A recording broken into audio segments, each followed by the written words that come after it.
кандайсың? Акча деп эле кечке чала бересиң. Кандай уятың жок сен? Болгон 50 миң бергенсиң, ошондо жанталашып сурайсың. Бир жол берип коюп, жанымды суруп алдың го, чала берип, ар 2 айда бир жолу чаласың. Берем да болгондо берем. Болбосо эмне чалып атасың мага? Өзүмдү сатып берейинби? Эмне бердиң анан? Мен сенден жалынып сурадым беле. Убагында жалынып эле сурадым эле.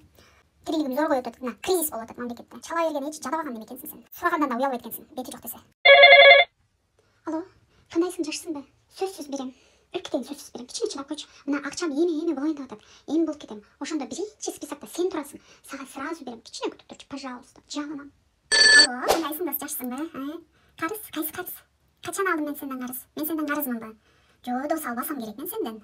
Алсам берет элем да. Мен будан качан ала койдум экен акчаны?